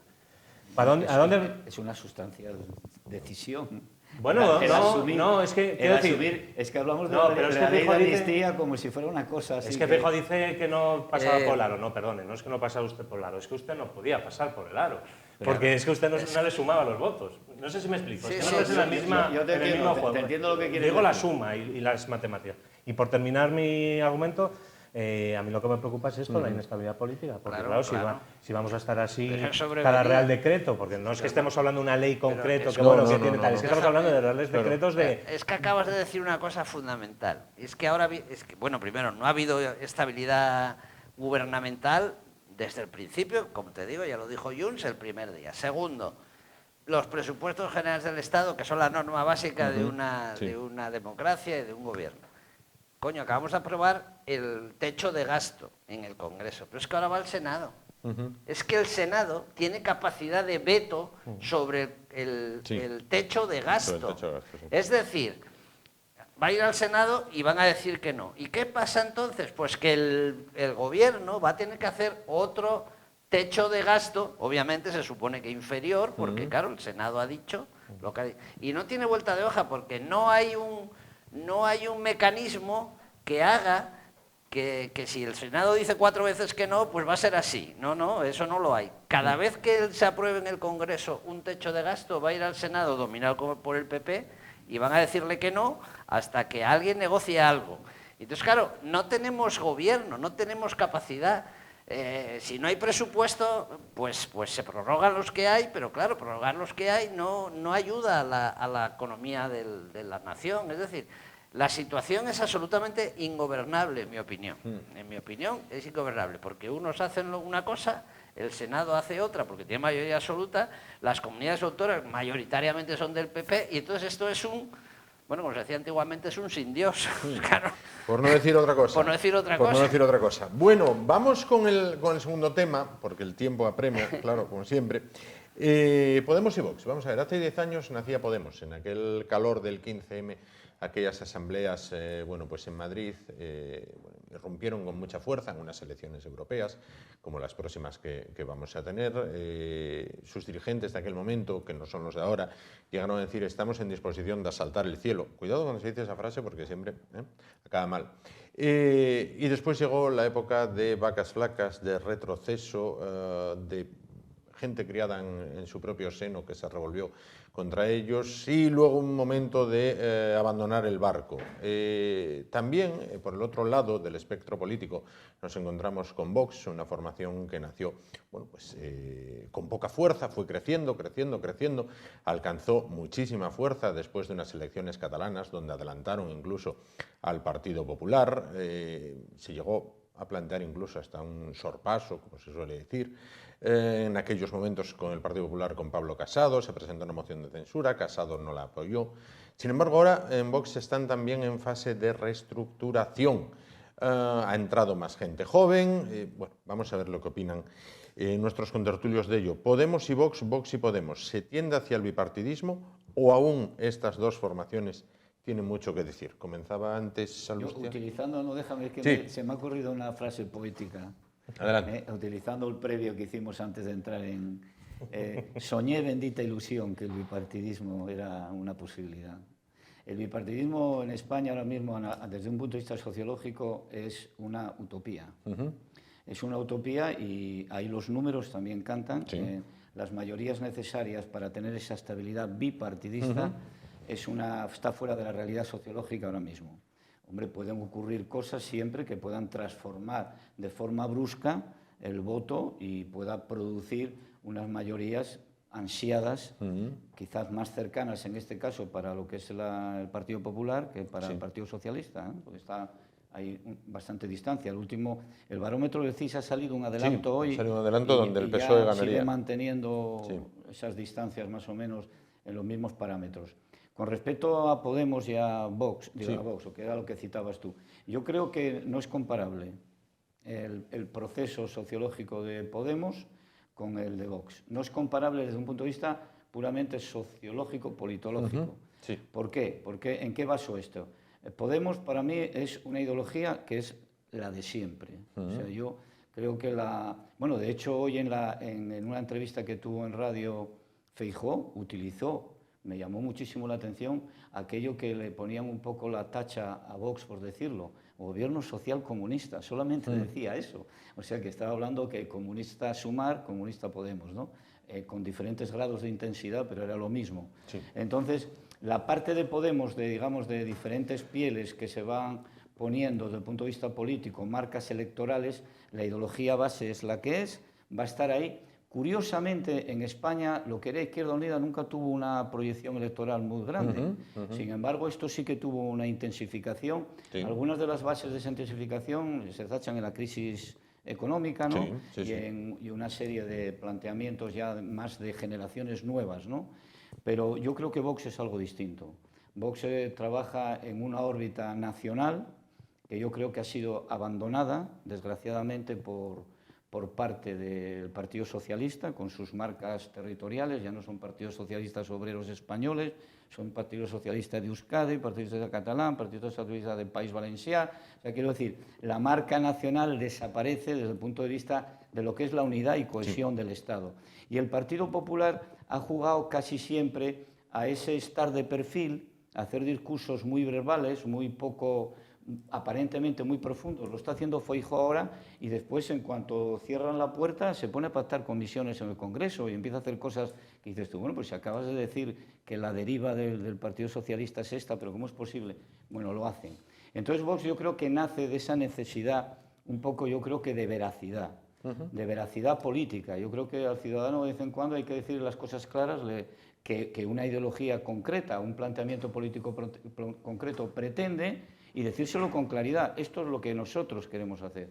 Y es distinto, yo creo, la reorganización, y acabo, no quiero coger demasiado tiempo, la parte de reorganización, en el caso de Vox, yo no lo planteé así. Yo creo que Vox tenía este año, ya cumplía los 4 años del Comité Ejecutivo Nacional, se ha convocado con unos meses de antelación la Asamblea General Extraordinaria y se está llevando a efecto con los trámites normales de cualquier organización política. Diego, José Antonio. Bueno, empezando por Podemos, no sé si hay que felicitarlos, porque bueno, cuando se cumple un aniversario se supone que hay que decir feliz cumpleaños, ¿no? O feliz aniversario, pero la situación en la que se encuentran es tan crítica, y luego con actuaciones como la que hablamos antes de su voto en contra a uno de los reales decretos, yo creo que es un disparo en el pie para ellos. Y más ahora con las elecciones que hay en Galicia, sí que quisieran obtener algo que en el Parlamento gallego es muy difícil entrar, o sea, prácticamente seguirán los 3 partidos de siempre, el PP, el BNG y el Partido Socialista Gallego. Estoy con él que los orígenes no son los mismos. Decías antes en la presentación que al calor del 15M yo creo que es lo que consiguió Podemos capitalizar, ¿no? Un hastío también con la izquierda, pues la de Izquierda Unida, que no despertaba, una crítica y un mal momento para el Partido Socialista. De hecho, después de aquellas europeas, cuando salen aquellos 5 diputados de Podemos, entre ellos Pablo Iglesias, se provoca la dimisión de Alfredo Pérez Rubalcaba como secretario general y se convoca a los militantes para unas primarias. Es decir, que para el partido aquellos momentos, si nos retrotraemos hace 10 años, era catastrófico, ¿no? Entonces, bueno, parece que no supieron, murieron de éxito, vamos a decirlo así, yo creo, ¿no? No supieron manejar la situación. ¿Hasta qué punto era un laboratorio universitario, ¿no? Porque venían todos de la universidad, o estaban en los medios de comunicación todo el día hablando de Podemos. Yo me acuerdo a Jesús Cintora, todos los días tenía una entrevista con Pablo Iglesias en su programa en 4. O sea, era omnipresente hasta en la sopa, ¿no? Lo de Podemos. En cambio, lo de Vox, yo creo que Vox es un poco más una respuesta a dos sucesos, ¿no?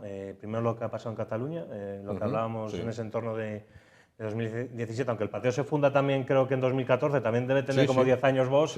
Realmente su presencia en la política nacional tardó más en llegar. Fue más tarde, Fue más tarde. Y yo creo que el procés catalán y luego todo lo que derivó también, no sé cómo llamarlo, al calor de la salida de Francisco Franco del Valle de los Caídos, o sea, una serie de cuestiones que no quiero llamarlos nostálgicos de la dictadura a todo el mundo, pero bueno, quiero decir, que se me entienda. Una parte que estaba integrada, vamos a decir así, en el Partido Popular, pues decide que el PP es muy blando, que no responde a lo que ellos quieren, porque hay que recordar que durante el proceso estaba gobernando Mariano Rajoy, no estaba el Partido Socialista gobernando. Y yo creo que todo eso ayudó a que bueno, vos buscase una alternativa, formase una alternativa dentro de la derecha y fue un poco lo que pasó. ¿Qué pasa? Cuando llega estos casos, llega un momento que son como suflés, llega un momento que tienen, están en la cúspide, pero luego bajan. Y entonces, claro, no tienen la estructura de partidos como el PP y el PSOE más estables, que aunque hayan sufrido mucho, hayan perdido mucho voto, hayan perdido mucho poder, yo creo que la estructura es lo que los mantiene vivos, y cuando los otros, que sí que no tienen esa estructura tan fuerte, pues bajan, pues suben los dos partidos. Casi todos los países del mundo yo creo que tienen dos partidos fuertes, ¿no? Ahora me imagino que luego hablaremos de Estados Unidos. En Estados Unidos es lo mítico, están dos partidos, el demócrata y el republicano. Solamente hay dos. O sea que, bueno, yo creo que es un poco... Es mi análisis sobre Correcto. Podemos. Voy con José Antonio. Con el tema de Podemos. Podemos nace, como bien decís, del descontento, digamos, de una franja juvenil de los 18 a los 30 años, digamos, que tienen en los años estos pues un problema de trabajos precarios, un problema de paro generalizado, toda aquella época de austericidio que dijo alguien, al austericidio al que se sometió la Unión Europea después de la crisis de 2008, todo esto al final hace que un montón de gente joven, de izquierdas, pues deje de confiar en los partidos tradicionales y monte... Y busque otra cosa, sí. Claro, problema es que esta gente que vino de la universidad, como también decís, no supo pasar de lo que es una asamblea o lo que es un partido asambleario de aluvión de gente que viene a protestar a una cosa institucional, que es cómo funciona el mundo, con parlamentos, de la protesta a la propuesta. De la protesta a la propuesta, muy buena frase, sí señor, la compro. Es decir, no fueron capaces de institucionalizarse y de responder. Claro, luego también está la otra parte, como todos sabemos, en la izquierda comunista, por llamarlo así, pues tú ya sabes que dejas a 3 comunistas en una sala y te vas a hacer tus necesidades, y cuando vuelves, en lugar de 3, hay 3 partidos. Si dejaste 3 comunistas, al final hay 3 partidos. Es decir, esto... O 4. O 4 a lo mejor. Es decir, tiene una autotendencia al autosuicidio, por decirlo así, muy curiosa, ¿no? Se crean partidos, sopas de letras, se juntan, ahora son todos sumar. Bueno, ya no, ya empieza uno que si yo en Canarias no sé qué, que si los de Podemos por aquí, aquello que se aglutinaron para tener 25 diputados, pues ahora de repente ya empiezan a marcharse, que si Compromís quiere no sé qué. Sí.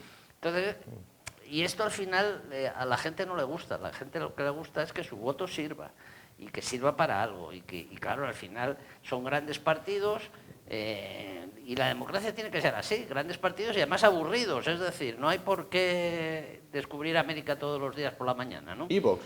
Bueno, Vox yo creo que es más bien es otro tipo de historia, tiene razón, es otro tipo de historia, es una historia que tiene que ver con, yo no sé por qué en este país no se puede ser español sin ser de derechas.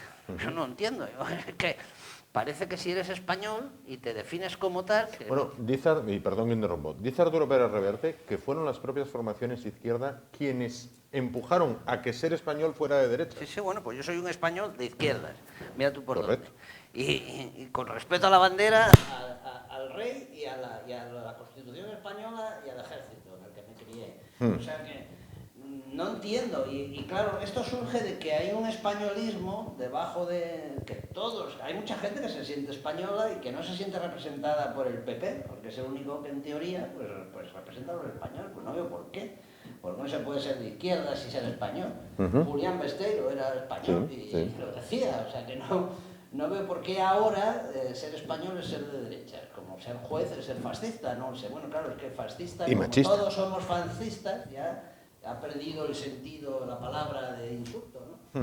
Entonces, claro, hay una serie de personas que consideran que deben ser mejor encanalizadas la españolidad, por decirlo así, por una formación más a la derecha del PP. Yo no lo creo, yo creo que esto al final se disolverá como todo, ¿no? Porque, como bien dices, esto no representa a la sociedad en su conjunto, ¿no?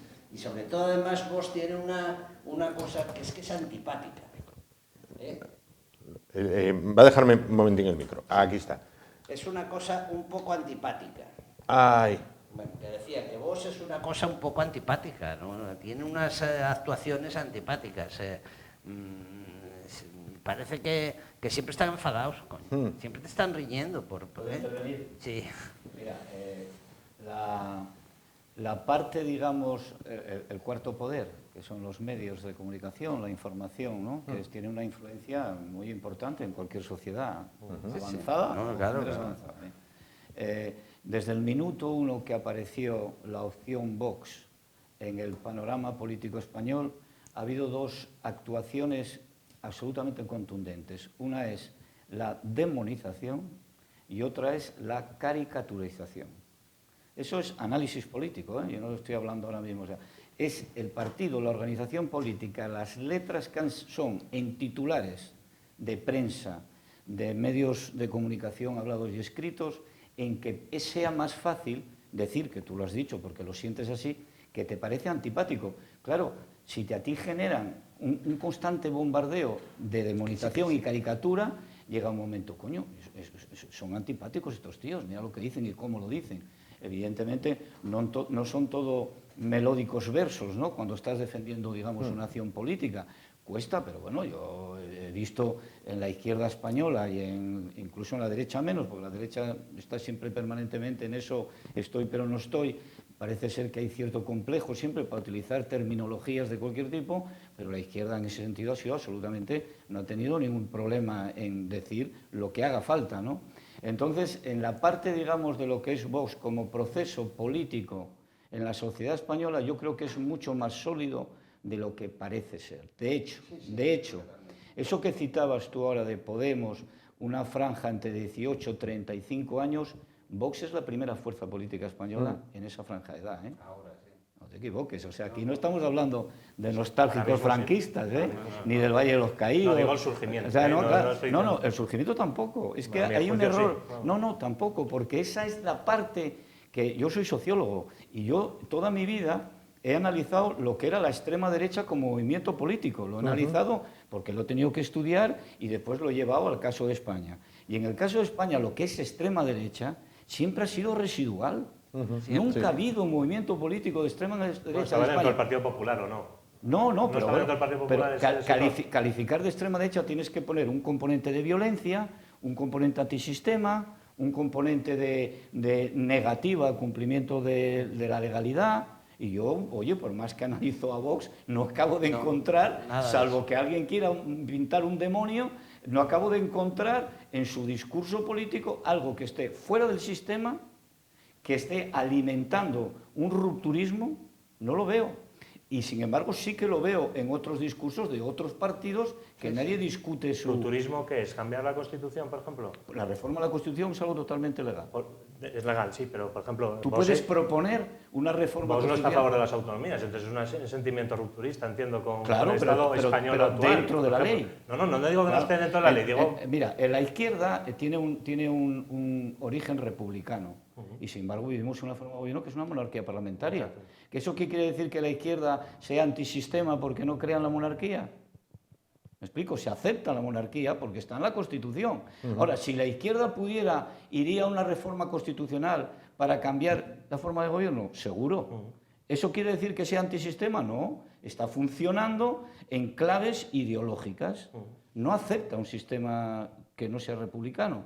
No acepta una monarquía por las connotaciones que tiene. Sí. Vox, en su fase, en sus estatutos, discute, critica y habla de que un origen está en el propio estado de las autonomías, en la conformación. Aquí estamos hablando de la ley, estamos hablando de los partidos, cómo se han centrifugado, por qué la idea nacional no se trabaja, por qué en el País Vasco, en las Icastolas, se habla de Euskadi y en el País Vasco francés se habla en la Marsellesa y en el himno nacional. Pues en el País Vasco hay un movimiento terrorista que triunfa, de alguna manera, entre comillas, y tiene una plausibilidad social, y en el País Vasco francés no, porque se está trabajando en la parte del sistema educativo en la idea nacional, en la idea de que hay cosas que no se pueden tocar por un sistema educativo autonómico y no se puede estar vendiendo productos que son lesivos para el propio sistema. A eso me refiero yo, con que la parte de Vox tiene un componente mucho más profundo, mucho más real, y yo voy a decir algo más importante, mucho más necesario, porque estamos al límite, porque ya viste el gobierno de Rajoy, los años de Rajoy, para qué sirvieron las mayorías absolutas. Yo soy muy crítico con el PP en este aspecto, O sea, quiero decir, no puedes perder una oportunidad de una mayoría absoluta y no tocar absolutamente nada. Entonces, claro, la gente que ha quedado huérfano. Ha aparecido Vox con unos componentes que más o menos se pueden entender que son como son, y a partir de ahí hay una base, yo creo que más sólida de lo que parece. No creo que sea comparable con Podemos. Con Podemos, en este caso. Yendo al resumen... Tú bien lo has dicho, ya hubo un intento de cambio de la Constitución como el Plan Ibarretxe. Sí, el Plan Ibarretxe, sí. Dentro de la Constitución, intentó algo que el Congreso de los Diputados dijo por 340... Reforma constitucional. Que no. Y ya está. Pero eso es lo que es, pero claro, el problema es cuando se intenta hacer por fuera, que es lo que intenta Junts, que es lo que intenta Esquerra Republicana. No se trata de reformar la Constitución, sino de decir, esto hay que tirarlo. Hay que decir también que la Constitución que tenemos fue votada mayoritariamente, muy mayoritariamente por los españoles. Yo fui de los que votaron. Ahora se dice, no, es que yo no la voté. No, claro, pero es que ningún americano vivo votó su Constitución. No, tampoco. Ninguno. Tampoco. O sea que... Me da el pie, José Antonio Sáenz de María, porque nos quedan 10 minutos de programa, ya que cita la Constitución de los Estados Unidos de Norteamérica, para hablar de Donald Trump. El hombre, bueno, pues no sé cómo definirlo, con más seguidores y detractores que hay en este planeta. Muchos dicen muchísimas cosas de él, muy malas. Otros dicen muchísimas cosas de él, muy buenas. Lo que está claro es que ha sido el único presidente de los Estados Unidos, al menos en la historia reciente, que no ha embarcado a su país en una guerra. También es cierto que ha sido, sobre el que han llovido escándalos de todo tipo, financieros, sexuales, de todo tipo. Ahora parece que vuelve para las próximas elecciones en Iowa. En el estado de Iowa sus resultados han sido más que prometedores, ha arrasado. Trump, vamos a ver, antes comencé por Salustiano, no sé también por Diego, voy a comenzar por José Antonio. Nos quedan 10 minutos, hay que hacer un tremendo ejercicio de síntesis. Primero, Estados Unidos es un país que oscilante, es decir, oscila entre, por decirlo suavemente, ser el policía del mundo o estar aislado. Sí.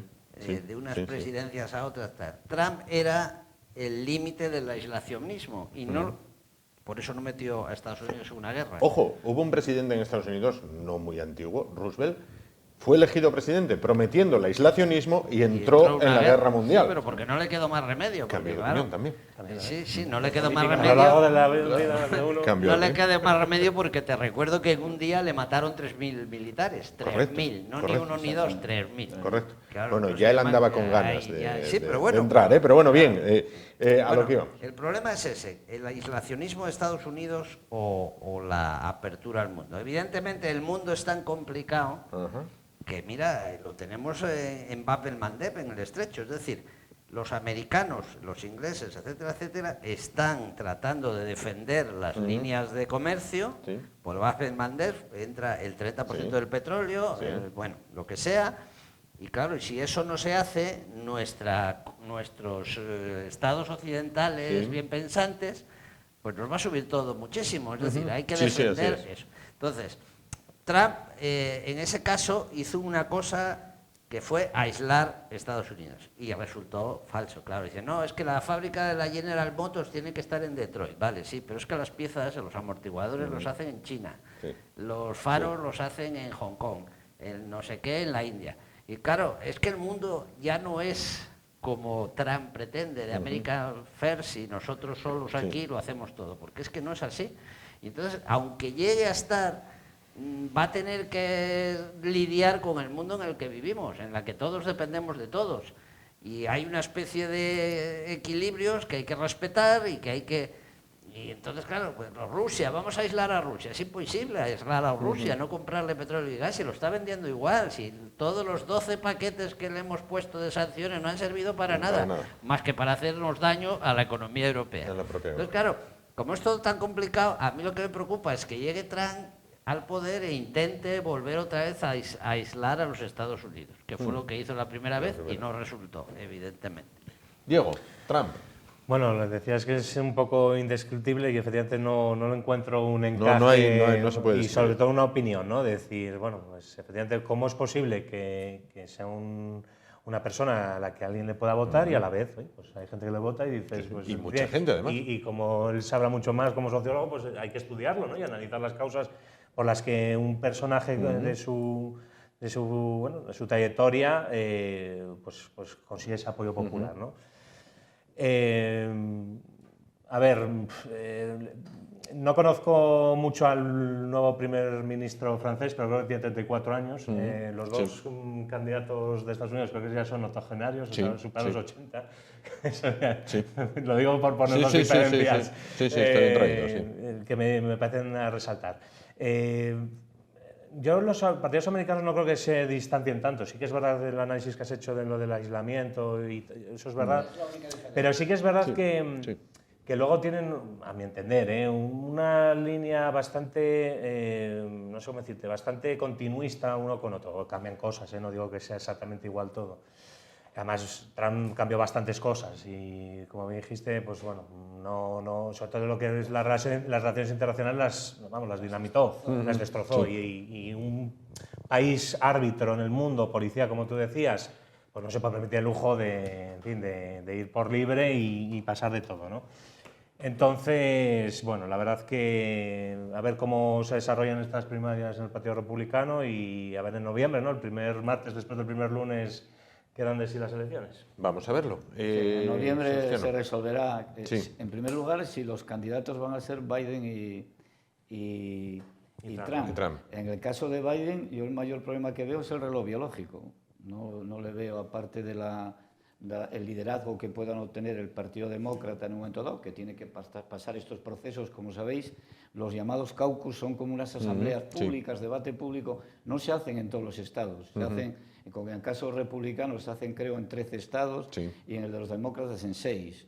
Después ahora vienen las primarias, que las primarias me parece que son para mayo o junio, que esas sí ya son con votos secretos, es otra, buscando el intermediario para elegir su candidato. Entonces a Trump, yo creo que Trump tiene un problema, claro, analizarlo desde aquí, ahí hay otro componente de caricatura, que es que somos muy dados a hacer análisis de las sociedades, que no tenemos mucho conocimiento de ellas, y tiene mucho más trasfondo, o sea, es mucho más serio que todo esto. Trump no deja de ser un intérprete de una determinada sensibilidad social que le vota, ¿no? De hecho, él lo primero que ha dicho en Iowa, en el discurso, ha hablado de la inmigración. Es un componente que arrastra muchísimo, están entrando millones de personas todos los días ilegales en Estados Unidos, y eso es lo primero que ha dicho en el discurso. Y después el famoso proyecto MEGA, ¿no? Volver a hacer América grande, ¿no? Make America Great Again. Make America First, ¿no? Entonces, esta parte, digamos, de Trump la maneja muy bien, y de hecho ha sido sorprendente en Iowa. Es el primer estado, creo que desde el año 68, que prácticamente todos los condados menos uno ha ganado. O sea, que es mucho apoyo popular. El segundo candidato, ¿cómo se llama? DeSantis, el de Florida, bueno, pues no ha quedado mal. No, Iba a ser el tercero y ha sobrepasado a la de Carolina, la embajadora de la ONU, a Haley, ¿no? Entonces, bueno, hay que seguir la partida. Yo creo que uno de los problemas que tiene Trump en estos 6, 8 meses que le quedan es el manejo de las causas judiciales con su presencia política como candidato. Porque en estas causas judiciales hay de todo, no solo está la parte, digamos, de la actriz esta de cine para adultos, ¿no? Que parece ser que le pagó una cantidad de dinero, $130.000 o $130.000, para guardar su silencio y tal. Bueno, es una cosa que se ha hecho en muchos países, en muchas otras situaciones, pero bueno, en este caso sí lo han detectado. Está el tema de la interferencia en las elecciones y después el intento de los documentos. Claro, son temas muy graves y tiene la Fiscalía de Estados Unidos. Entonces, todas esas connotaciones de orden jurídico penal, que en Estados Unidos tiene otro sistema, pero yo creo que la independencia judicial funciona de otra manera. O sea, que en un momento dado va la diana del magistrado, es el presidente, pues pasa por el lado, que se lo digan a Nixon, por ejemplo, ¿no? Entonces, quiero decir con esto que Trump tiene inestabilidad en el plano jurídico penal, judicial penal, y yo creo que ha cogido muchísima fuerza con este resultado de Iowa. Ha cogido una fuerza tremenda, sí. Quiero preguntarles antes de finalizar, como candidato, quiero preguntarles antes de finalizar. Se está polarizando el mundo occidental, el mundo civilizado occidental. Quiero decir, por ejemplo, en Italia ganó las elecciones la señora Meloni. Bien, en ese momento, y voy a terminar una frase que me hace mucha gracia, Carlos Herrera, que dice: el equipo nacional de opinión sincronizada. Se lanzó a decir que todos los italianos eran imbéciles porque había ganado aquella mujer. Bueno, los italianos eran muchas cosas, pero de imbéciles tienen poco.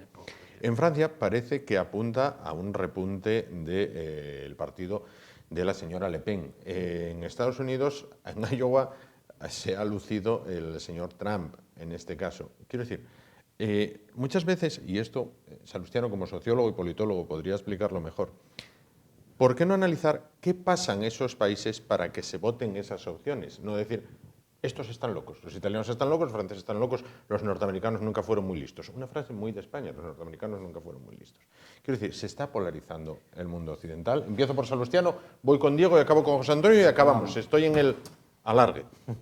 Yo no creo que se esté polarizando. Yo creo que hay confrontación, que es muy sana para las sociedades, que haya confrontación de ideas. El debate ya se inventó en la Grecia antigua y es muy importante. En la República de Platón llamaban idiotes a los que estaban al margen de la discusión política. Allí era el debate, la discusión permanente. Pues eso es lo que da vida a una sociedad. Pero claro, el que quiere vender otras cosas se inventa un relato. Esta gente que habla de Italia, de Francia, de Trump y tal, y yo me recuerdo estos debates en que participo de geopolítica con Israel y Ucrania, y después descubro que alguno de los que han estado no sabe los límites geográficos de Israel, por ejemplo. O sea, todo el mundo habla, es cátedra. Entonces, yo no creo que haya una polarización, yo creo que el debate es bueno, yo creo que los movimientos políticos que tenemos en España que pueden desestabilizar forman parte de un eje ideológico muy claro, que son los nacionalismos de campanario, que llamo yo, los patriotas de campanario, que estos están dispuestos a reventar el sistema. Y cuanto más bailemos ese tango con este tipo de movimientos, más se desestabilizará el orden político en el caso de España. Italia tiene otra problemática completamente distinta. Algunos analistas políticos dicen que Italia no se entiende ni siquiera viviendo en Italia. ¿Cómo es posible mantener, efectivamente, por el caos político que reverdece en cada esquina?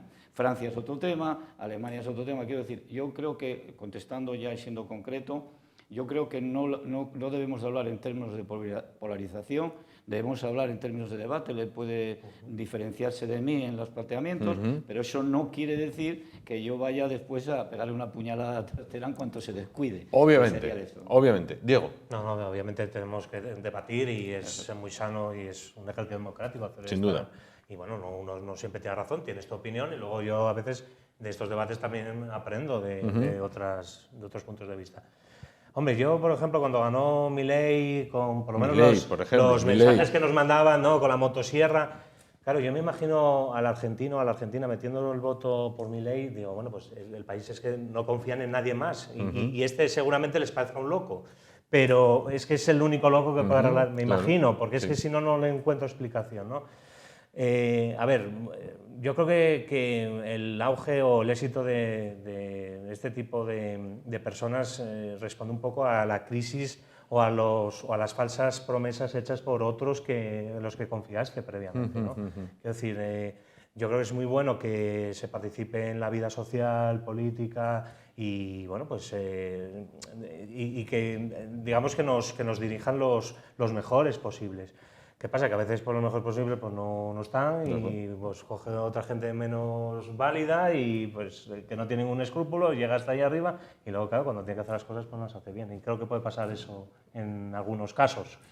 Vamos con José Antonio para cerrar el programa de hoy. Estoy de acuerdo, que bueno, hay partidos que tienen ideologías y en la plaza pública se discute y se vota a unos o se vota a otros, porque hay que decir que la señora Meloni pues va a ser el gobierno más estable de Italia de los últimos 60 años, porque que yo recuerde, el que más había durado año y medio o dos. Sí. Y los italianos ya se sabe, decían aquello de piove porco gobierno, o sea, llueve, culpa del gobierno, ya está. Entonces, hoy día, pues es una señora que tendrá sus planteamientos, se ha centrado, claro que la Unión Europea nos La ha amansado, quizás. amansa mucho, es lo cual es una gran ventaja, sobre todo en el caso español actual. Y bueno, pues es lo que hay. Los americanos, ¿por qué votan a Trump? Pues por razones intrínsecamente americanas. Es decir, los americanos, el americano medio, primero no es tonto, obviamente, pero lo que tiene es un desconocimiento absoluto del resto del mundo. Un ciudadano de Iowa o de Des Moines no conoce, no sabe que nosotros tenemos microondas, por poner algo. Así es. O sea, piensan que el resto del mundo, pues no sé, pues no te digo yo que... Eso es completamente cierto. Y finalizo con esto, por favor. Nada, es una anécdota. En su día estudié, un compañero de pupitre en el instituto, su hermano era piloto de combate del Ejército del Aire. Cuando España compró los F-18, el gobierno de España de la época mandó a sus pilotos a lo que sería Top Gun, a aprender a manejar aquellos F-18.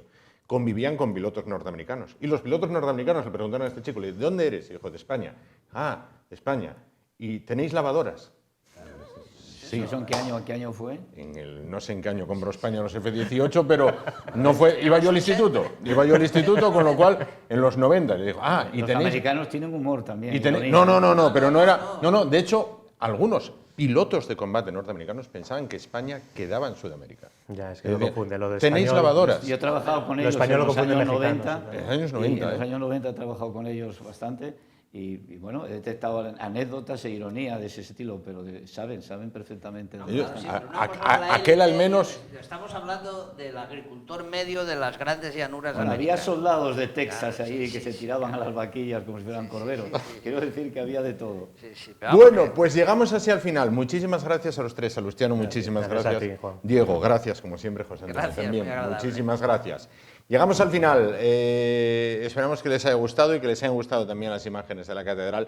Estamos trabajando en ellas, en este caso. Bueno, nos vamos. Gracias por su atención. Ánimo y adelante. Buenas noches.